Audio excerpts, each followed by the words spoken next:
Good day mga kalugaw. Day 4 update tayo sa nasimulan nating 6 month challenge. Yung mga kasama natin, kaibigan natin. Na nag-accept ng challenge. It's a 6 months challenge, so nakaka day 4 na tayo. Kaya salamat sa Diyos at nakita pa natin tong araw na to.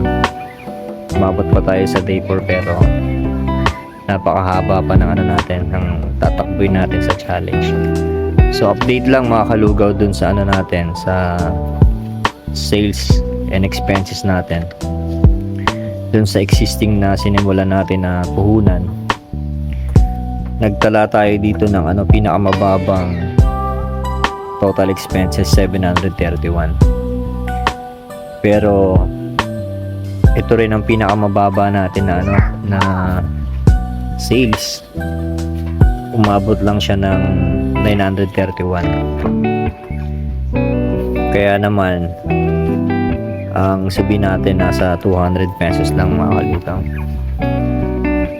Kung sa mga sanay na umahawak ng malalaking pera, kung titingin kayo dun sa sa bottom line, medyo alarming ngayon mga kalugaw. Let's see kung talagang tatagal tayo ng 6 months without infusing additional capital dun sa sinimulan natin na puhunan.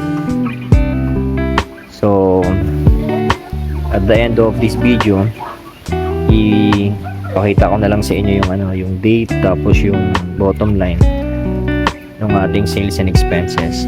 Nga pala mga kalugaw, update lang din. Kagabi nakita ko yung isang page natin, itong Eros Lugaw. Na-invite na tayo ni Facebook o ni Meta. Eligible na yung page natin into a subscription. Hindi ko alam kung opportunity ito sa akin, lalo na sa inyo.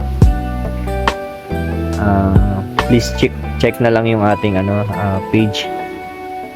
Inilink ko naman yung page natin dito sa professional mode Facebook account natin.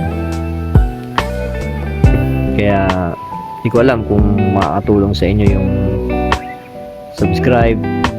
Sa akin nakakita ko ng opportunity, open windows, open doors sa sinisimulan nating endeavor. Kung paano tayo magkakatulungan, I don't know.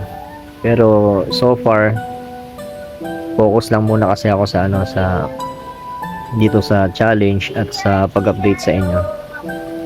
Siguro sooner or later merong mababago sa mga natin, sa mga posting natin. Kasi may mga nagko-comment sa atin, may mga nag-a-advise sa mga dapat natin gawin. So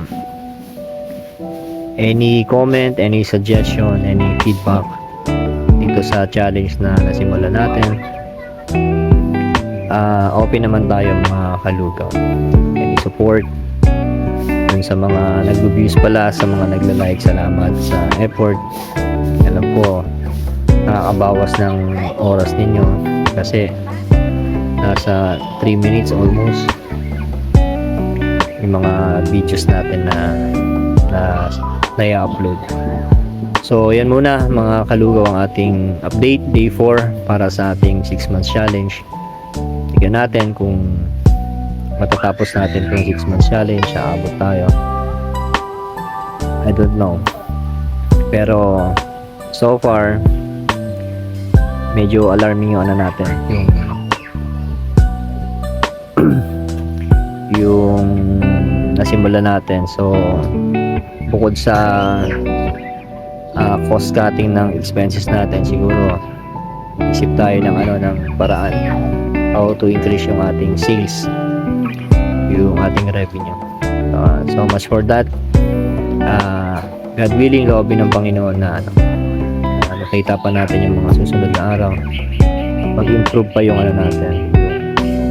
sales at talagang makita natin yung kita, mga kalugaw. So have a great day ahead sa ating lahat, mga kalugaw. Just enjoy and have fun sa ating lahat. Salamat sa Diyos.